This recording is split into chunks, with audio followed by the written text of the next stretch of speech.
힘을 당하고 전쟁을 겪는 과정 속에 살아남아야겠다는 겁니다.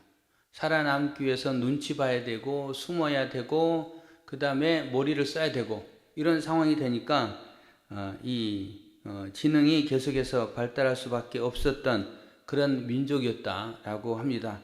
그래서 우리나라가 짧은 기간이지만 그 짧은 기간에 경제적인 부분에 굉장히 이렇게 부흥하는 놀라운 계기를 맛보지 않았습니까?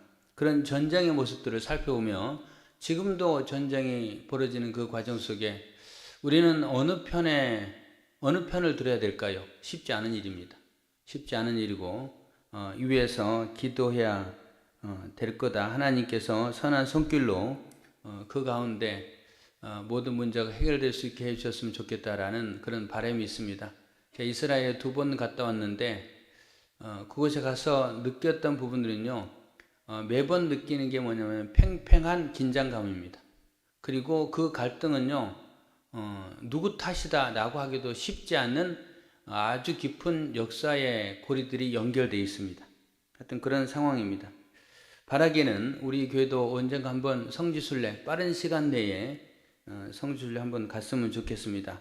제가 가는 곳은 원래 이제 성지순례를 기독교인들은 3번 가면 좋다고 합니다. 가장 첫 번째로는 출애굽 여정.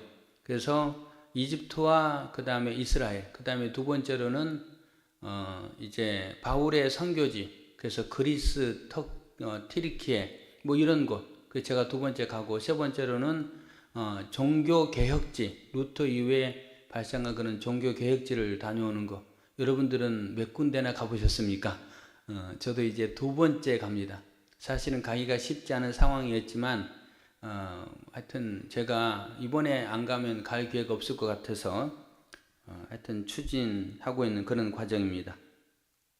그런 전쟁의 모습 가운데 이제 우리가 큐티 내용을 살펴보면서 열왕기상 16장 또 17장 그 앞부분 쭉 살펴보는데 이 부분은 결국은 어느 나라의 역사를 이야기하냐면은 솔로몬 왕 이후에 나라가 2개로 갈라지죠. 2개로 갈라졌고 하나는 북이스라엘, 하나는 남유다 이렇게 갈라집니다. 남유다는 다윗과 솔로몬을 이어서 한 가문, 그렇게 한 자손들이 계속 왕권을 이어갑니다. 멸망당하기까지 이어가고 그리고 이스라엘은 여전히 다윗의 계보를 굉장히 중요시 여깁니다. 그런 남유다의 역사를 보게 되고 그 다음에 북이스라엘 역사, 북이스라엘 지파는 하나님이 선지자를 통해서 여로보암에게 너에게 10지파를 주겠다라고 이야기하셨고 10지파를 통치하는 여로보암부터 시작됩니다. 그런데 이 나라의 역사를 보면은 전체 한 200년 역사 가운데 왕은 19명의 왕이 통치를 하게 됩니다. 19명의 왕이 통치를 하는데 통치를 하는 과정 속에 구왕조가 지속됩니다. 구왕조라는 말은 무슨 말이냐면은 한 가문이 이제 한 왕조로 치고 그 다음에 이제 반란을 일으켜서 다른 가문, 다른 사람이 차지하면 그게 또 왕조가 되는 거고 이렇게 해서 반복이 됩니다. 그렇게 반복이 되는 게 구왕조라고 할 수 있습니다.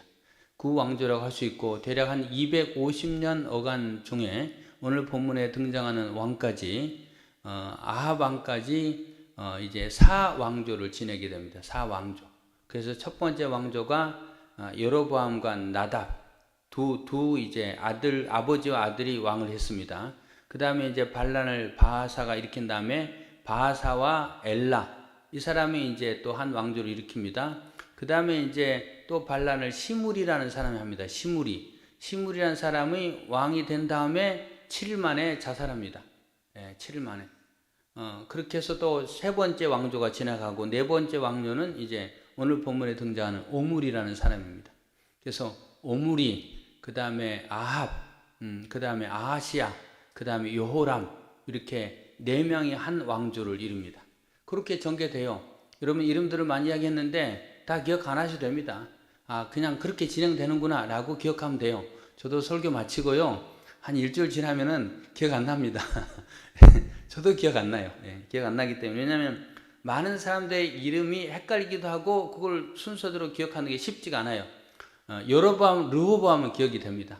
그러나 그 다음 사람들은 쉽지가 않습니다.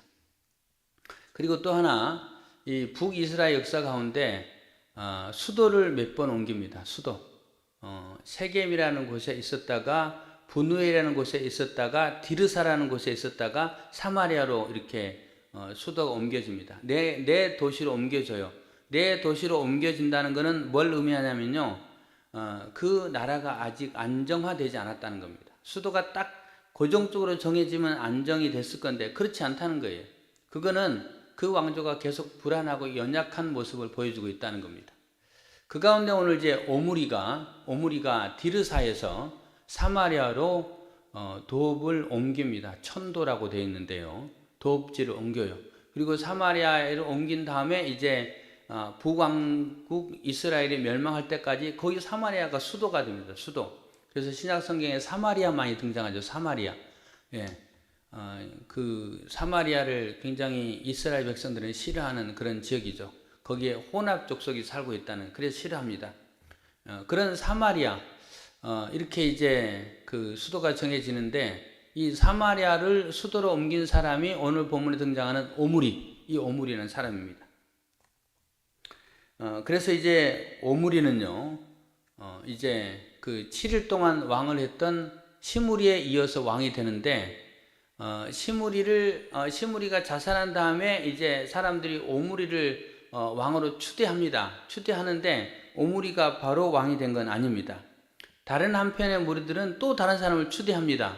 그래서 내전이 발생해요. 내전. 그래서 이 내전이 4년 내지 5년 정도의 시간을 지나게 됩니다. 그래서 이제 5년 정도의 시간이 지났을 때 내전이 종결되고, 그리고 오므리가 이제 그 나라의 왕이 됩니다.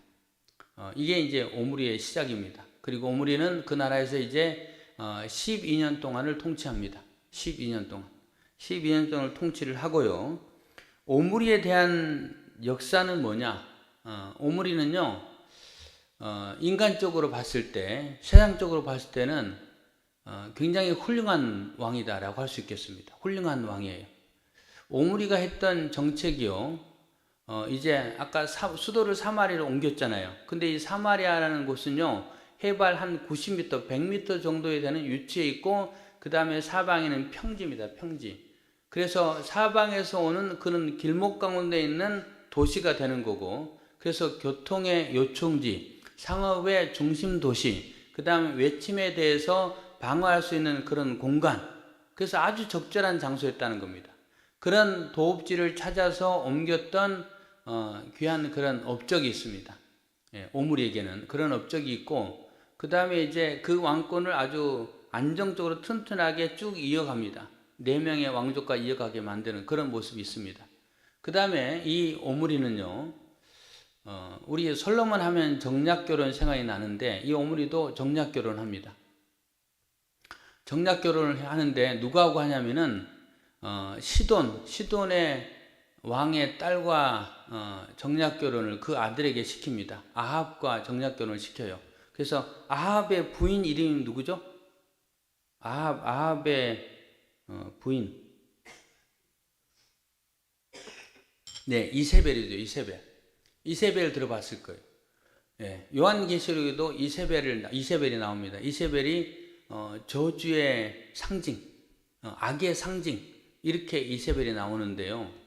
오므리가 자기 아들 아합을 이세벨과 결혼시킵니다. 그런데 그 이세벨은요, 그 아버지가 이름이 엣바알입니다. 엣바알. 예, 바알은 농사의 신이고 우상숭배의 성경에 나와 있는 그 부분의 최고봉입니다. 그런 바알을 숭배하는 사람이었는데, 엣바알이라는 것은 바알과 함께하는 자라는 뜻입니다. 그래서 이세벨의 아버지는 바알과 함께하는 자, 이 사람은 제사장이었습니다. 이방의 제사장, 우상의 제사장, 바알의 제사장이었는데, 그가 이제 왕권을 차지합니다. 왕권을 차지하고 나라를 강하게 만드는 과정 속에 그때 당시에 강대국이었던 이스라엘과 친교하는 겁니다. 그리고 친교하는 과정 속에 자기의 딸 이세벨을 시집 보내는 거예요. 그 이세벨은요, 제사장의 딸답게 우상 숭배에 아주 지극히 열심히 사람이었습니다. 그래서 이세벨은 어떻게 하냐? 바알상을 숭배하고 또 아세라 여신도 숭배합니다. 그렇게 숭배를 해요. 그래서 오늘 본문에 보면은 그 이 아합과 이세벨 때에 그들의 그 모습에 대해서 이렇게 표현합니다. 26절을 보시기 바랍니다. 26절. 예, 제가 읽겠습니다. 느밧의 아들 요로보암의 모든 길로 행하며 그가 이스라엘에게 죄를 범하게 한 그 죄 중에 행하여 그들의 헛된 짓들로 이스라엘의 하나님 여호와를 노하시게 하였더라. 이렇게 표현합니다. 이건 누구의 표현이냐면요, 오므리의 표현입니다. 오므리가 여호와 보시기에 악을 행했다, 여호와를 노하게 하였더라라고 표현합니다. 오므리는 여호와를 노하게 했어요. 그러면은 아합에 대한 표현은 어떻게 될까요? 33절 같이 읽겠습니다. 시작.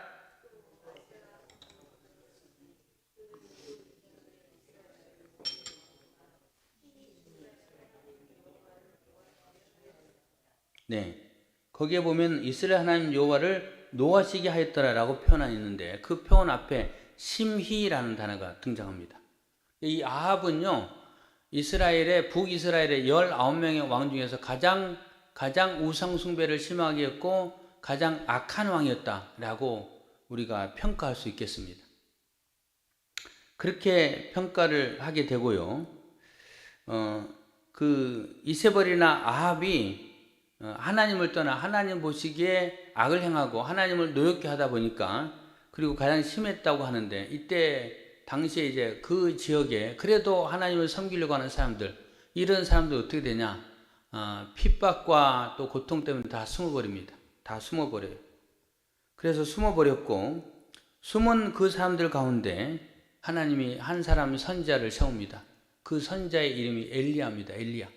그래서 엘리야가 그가 이제 바알과 아세라를 섬기는 그런 이방 제상들과 싸우죠. 갈멜산에서 전투를 벌인, 전투가 아니고 일단 하나님 앞에 번제단을 쌓고 이거에 대해서 누가 불을 내려주는가, 그런 것을 이제 하는데, 그 과정 속에 그 거짓 제상들이 850명이 등장하죠.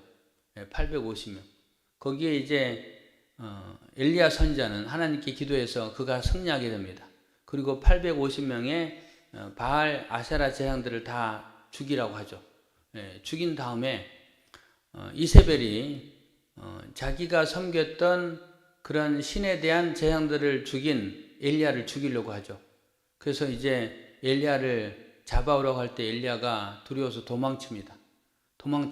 도망치고 그가 이제 도망치는 과정 속에 거의 탈진하는 그런 상황이 되죠. 탈진하는 상황이 드는데, 그때 하나님이 엘리야에게 뭐라고 말합니까? 바알에게 무릎 꿇지 아니한 7,000명의 사람이 있다라고 말합니다. 7,000명의 사람. 그렇다면은 거기서 말하는 엘리야 선지자에게 말씀하셨던 바알에게 무릎 꿇지 아니한 7,000명. 이 7,000명은 누굴까요? 아합과 이세벨 때문에 숨어버린 하나님의 사람들, 하나님을 섬기는 사람들의 모습이다라고 할 수 있겠습니다.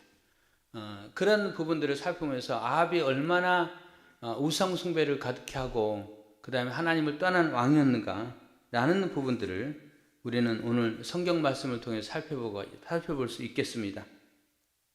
그 다음에 하나를 더 살펴본다면, 오늘 여러분들과 함께 읽었던 마지막 34절에 보면은 그 시대에 베델 사람 히엘이라는 사람이 등장합니다. 이 히엘이라는 사람, 뭐 이름은 기억 안 해도 됩니다. 이 히엘이라는 사람이 여리고성을 건축합니다. 여리고성을 건축하는데요, 거기에 보니까 성전을 건축하는 과정 속에 터를 쌓을 때에 맏아들 아비람을 잃었고, 그 다음에 성문을 세울 때에 막내 아들 수굽을 잃었다라고 표현합니다. 여리고성을 쌓으면서 맏아들과 막내 아들이 죽게 돼요. 여러분, 이게 뭘 말하는 걸까요? 그거는요, 여호수아 성경에 보면은 이스라엘 백성들이 가나안 땅에 입성할 때 가장 먼저 맞닥뜨렸던 성이 여리고성입니다. 그 여리고성은 그 난공불락의 성이었어요. 이스라엘 백성들은 그 땅을 정복해야만이 가나안 땅을 정복하고 차지해 나가는 그런 출발점이 되는 겁니다. 그때 하나님은 이스라엘 백성들에게 명령합니다. 너희들 여리고 성에 들어가서 그들과 맞서 싸우라. 그렇게 말씀한 게 아니고요. 여리고 성을 매일 한 바퀴씩 6일 동안 돌고 그 다음에 7일째 되는 날은 7바퀴를 돌아라고 말하죠. 그렇게 해서 하나님이 그들에게 여리고성을 정복하는 방법은 일반 상식적인 방법이 아니었어요. 그 방법들을 했고, 그리고 마지막 7바퀴를 돈 다음에 일제히 고함을 쳤을 때 여리고성이 무너집니다. 그리고 그 성을 정복합니다. 그리고 그 이후에 이제 가나안 땅의 정복 전쟁이 아주 탄탄대로와 같이 전개가 되는 그런 모습이 전개가 됩니다. 그때에 하나님은 여호수아에게 성령의 감동을 통해서 이 여리고성을 정복할 때는 하나님의 저주가 있을 것이다 라고 분명히 말씀하셨습니다. 그건 무슨 말이냐? 여리고성을 건축하지 말라는 거예요. 하나님이 왜 여리고성을 건축하지 말라고 했을까요? 그거는 하나님의 능력의 상징.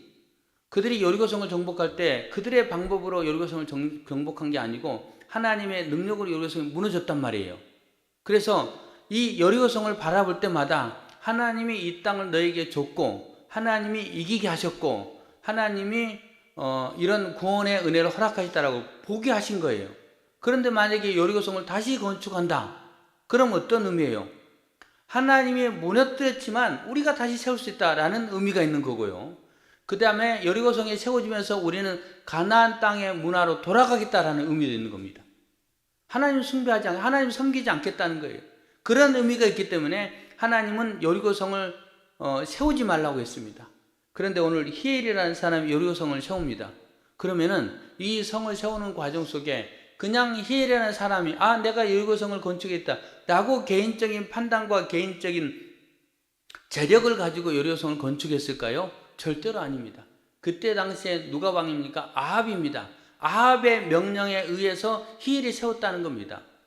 결국은 뭘 말하는 거예요? 아합이라는 사람은 이제 여호수아 시대 때 이어졌던 하나님의 말씀, 여리고성을 절대로 건축하면 안 된다라고 했던 그 말씀에 대해서 들어보지도 않았고 또 그 말씀에 귀를 기울이지도 않았고 모른다는 겁니다. 모르기 때문에 이 성을 건축한 거예요. 히엘이라는 사람이 건축을 하면서 이제 터를 쌓았는데 자기 맏아들이 죽어요. 그럼 이게 무슨 뜻일까? 라고 깨달아야 되잖아요. 그래서 이 성을 세우면은 문제가 생기는 거야. 그럼 중단해야 될 건데 히엘이 중단하지 않잖아요. 그래서 결국 막내까지 죽잖아요. 우리는 어떻게 됩니까? 우리 가정에 우리의 자녀라든지 때로는 뭔가 문제가 생기면은 그때 하나님은 무엇인가 뜻이 있는가 보다라고 우리는 분명히 돌아봐야 됩니다. 그리고 그릇된 부분이 있다면 돌이켜야 되고 하나님 앞에 바로 서야 돼요. 근데 히엘이라는 사람은 깨닫지 못했던 겁니다. 그가 깨닫지 못했던 이유는 뭘까요? 그 이유는 하나님 말씀이 없었기 때문에. 그는 이렇게 변명할 수 있죠. 제가요 이 성을 건축한 이유는 하나님이 그렇게 명령한 것을 몰랐기 때문에 그래요. 나는 몰랐는데 그런데 왜 나한테 이렇게 저주가 임합니까? 라고 따질 수 있는데 여러분 따질 수 없는 거예요. 왜? 하나님의 명령은 내가 알든지 모르든지 하나님의 언약의 말씀, 하나님의 약속의 말씀은 내가 들었든지 안 들었든지 그것은 분명히 실천되게 되어 있습니다. 그래서 우리가 하나님 말씀을 몰랐다라고 핑계할 수 없는 거예요. 오늘 히엘이라는 사람은 몰랐기 때문에 계속 건축을 했고 결국은 그 자녀를 다 잃어버린 겁니다. 여러분 그렇다면은 오늘은 짧게 말씀을 마무리합니다. 오늘 본문 말씀을 통해서 두 가지 여러분 기억하시길 바랍니다. 오므리라는 사람, 아합이라는 사람, 이 두 사람이 왕권을 이어가면서 오므리라는 사람은 위대한 업적을 남긴 사람입니다. 오므리에 대해서요 주변국에서는 어떻게 평가를 하냐? 모압이라는 나라의 그 사적에 보면요 오므리 이 팔레스타인 땅은 오므리의 집이다라고 표현합니다. 아수라는 강대국의 문서에 보면은 그 땅은 오므리의 땅이다라고 표현합니다. 그러니까 오므리가 대단한 사람이라는 거예요. 우리나라 치면요 어떤 급에 해당되냐면요 오므리는 세종대왕과 같은 급입니다. 여러분 우리나라 사람은 세종대왕 대단하게 여기잖아요. 그러면 그 나라 사람들은 오므리를요 세종대왕같이 여기는 거예요. 그렇게 대단한 사람입니다. 그렇지만은 오늘 본문에 대해서, 오늘 본문 속에서 열왕기상의 저자가 평가하는 오므리는 뭐냐? 오므리가 그 남겼던 업적들에 대해서는 그냥 그 이스라엘 왕 역대지라 기록되지 아니하냐라고 그냥 한마디로 뭉뚱그려서 대답할 뿐입니다. 그러고 그는 여호와 보시기에 악을 행했더라. 하나님 보시기에 하나님을 노하시게 하였더라. 이렇게 표현하면 그쳐요. 여러분, 하나님의 평가는 뭐냐? 그 사람이 이 땅에 살면서 얼마나 위대한 업적을 낳는가, 얼마나 인생의 성공스러운 삶을 살았느냐, 그거에 대해서 하나님은 별로 관심이 없다는 겁니다. 하나님의 관심은 그가 얼마나 하나님을 잘 섬겼느냐, 하나님께 순종하는 삶을 살았느냐, 이거에 대해서 하나님 주목하신다는 거예요. 하나님의 시선은 거기에 있습니다. 하나님의 평가는 그렇게 받게 됩니다. 어제 저녁에 아니죠. 며칠 전에 금요일 날 저녁에 그 한국과 티니지 축구 했잖아요. 예. 그런데 거기에 제 아내가 국가대항전이 하니까 제가 그러면은 채널이 제게 되거든요.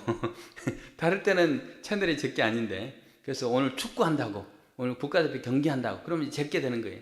근데 거기에 이제 뭐냐고 물어보니까 제가 친선 경기라고 했어요. 그러니까 제 아내가 아니 친선 경기인데 뭘 보냐고. 그래도 봤습니다. 그래도 봤는데 보는 과정 속에 그 이제 이렇게 아나운서 이제 하는 분들이 뭐라고 말하냐면은 한국과 티니지의 평가전이라고 이야기하는 거예요. 그래서 제 아내가 아니 평가전이라고 하네.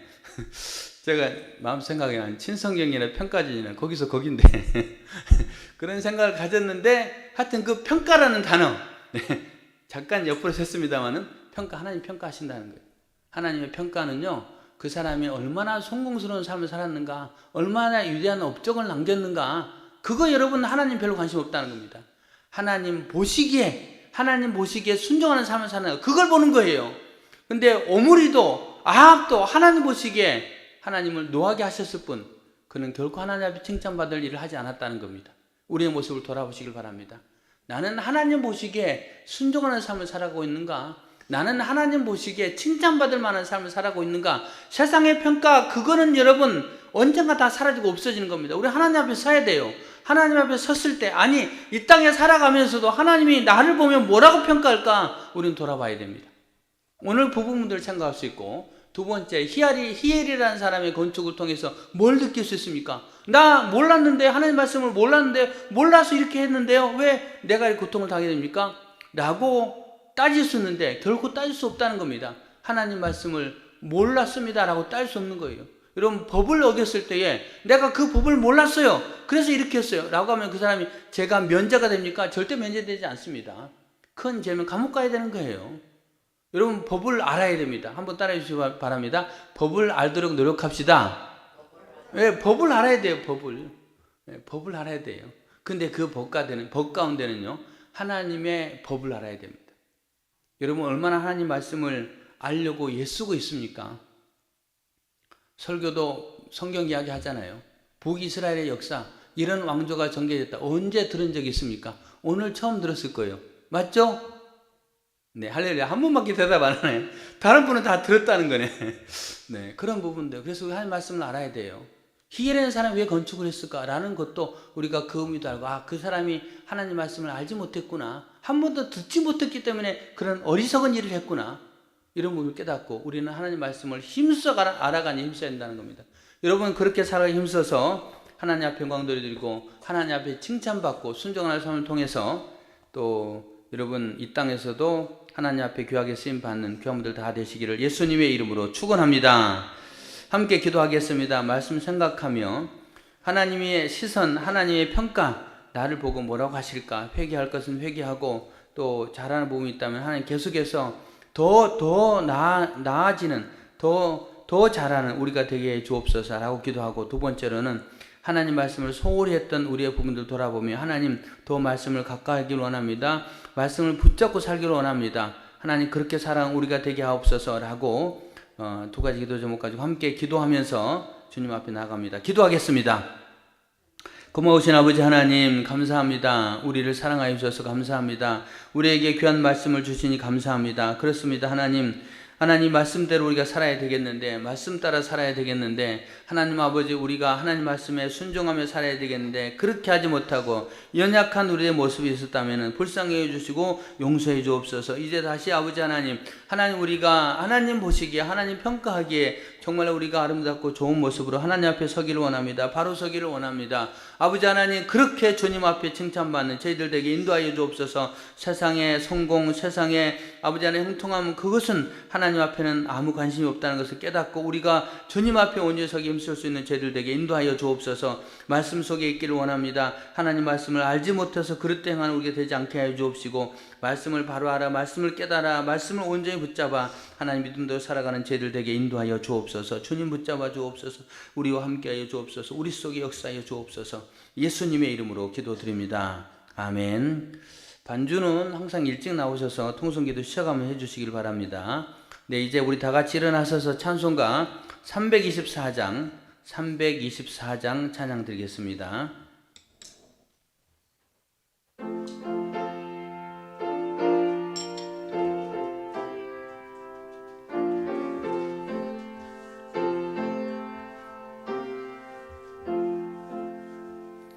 예수 나를 오라 하네, 예수 나를 오라 하네. 어디든 제 조를 따라 주와 같이 가려네. 주의 인도하심 따라, 주의 인도하심 따라 어디든 제 조를 따라 주와 같이 가려네. 겟세마네 동산까지 주와 함께 가려 하네. 피땀 흘린 동산까지 주와 함께 가려네. 주의 인도하심 따라, 주의 인도하심 따라 어디든 제 조를 따라 주와 같이 가려네. 심판하실 자리까지 주와 함께 가려 하네. 심판하실 자리까지 주와 함께 가려네. 주의 인도하심 따라, 주의 인도하심 따라 어디든 제 조를 따라 주와 같이 가려네. 주가 크신 은혜 내려 나를 항상 도우시고 크신 영광 보여주며 나와 함께 가시네. 주의 인도하심 따라, 주의 인도하심 따라 어디든 제 조를 따라 주와 같이 가려네. 아멘. 기도하겠습니다. 고마우신 아버지 하나님 감사합니다. 오늘도 우리에게 귀한 말씀 주셨으니 감사합니다. 이 말씀 하나님 붙잡고 살아가는 저희들 되게 인도하여 주옵소서. 하나님, 오물이든지 아합이라든지 당대의 평가는 대단한 평가였습니다. 이웃나라 강대국의 평가도 대단한 거였습니다. 그 나라를 번성시킨, 국내적으로도 아마 상당히 좋은 평가를 받았을 것 같습니다. 하지만 하나님은 그 모든 것에 관심 없음을 보여주고 있음을 봅니다. 하나님은 그들이 하나님 보시기에 하나님을 노엽게 하였더라, 하나님 앞에 악을 행했던 그 모습들에 대해서 이야기하고 있음을 보게 됩니다. 주님, 우리는 하나님 보시기에 어떤 삶을 살아가고 있는지 돌아봅니다. 하나님 보시기에 우리가 옳지 못한 삶을 살아가고 있다면 우리의 그런 그릇된 삶에서 돌이키는 저희들 되게 인도하여 주옵소서. 그리고 열심히 하고 있다면 좀 더 열심히, 하나님 어제보다 오늘 더 열심히, 또 오늘보다 내일은 더 열심히 하게 되는 우리가 될 수 있도록 은혜 베풀어 주옵소서. 하나님의 말씀을 알지 못해 저주와 고통을 당했던 그 인물들도 살펴봤습니다.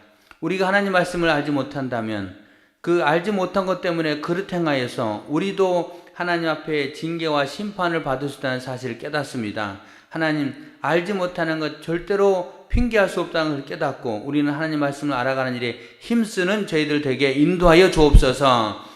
말씀을 바로 알아 그 말씀대로 실천하기 힘쓰는 우리의 삶이 되게 인도하여 주옵소서. 하나님, 우리를 한 주 동안 지켜주시고 보호해 주옵소서. 우리 성도들의 기도 제목을 아시는 주님, 응답하여 주옵소서. 하나님을 가까이 하지 못하는 그 영혼들을 불쌍히 여겨주시고 함께 나와 주님 앞에 예배드림으로 주님과 동행하는 삶을 살아갈 수 있도록 주님 은혜를 베풀어 주옵소서. 영원한 천국을 잊어버리고 사는 저희들 되지 않게 하시고 날마다 기억하고 땅에서도 최선을 다하되 하늘나라의 것도 소망을 품고 최선을 다하며 살아가는 우리 모두가 되게 인도하여 주옵소서. 교회 공사가 이제 거의 막바지 마무리되고 있습니다. 안전하게 또 하나님 만족스럽게 교회 공사가 잘 진행될 수 있도록 하나님 붙잡아 주시고 인도해 주옵소서. 우리 주님께서 이 한 주 동안도 함께 해줄 줄 믿습니다. 특별히 오늘 오후 예배 시간에는 이제 정교인 야를 통해서 화합하고 하나 되고 섬기고 또 기뻐하고 또 하나님 창조하신 이 세상을 즐기는 시간을 갖고자 원합니다. 동참하는 모든 분들에게 또 함께 동참할 수 있도록 주님 우리와 함께 해 주옵시고 또 그 시간도 안전한 여정이 될 수 있도록 하나님 함께하여 주옵소서. 이제는 우리 구주 예수 그리스도의 은혜와 살아계신 하나님 아버지의 놀라우신 사랑하심과 성령님의 감화 감동 위로 교통 함께 하심이 주님 말씀 붙잡고 믿음으로 살아가는 주의 백성들과 생업과 가정과 인생길을 위해 이제로부터 영원토록 함께 하시길 간절히 축원하옵나이다. 아멘.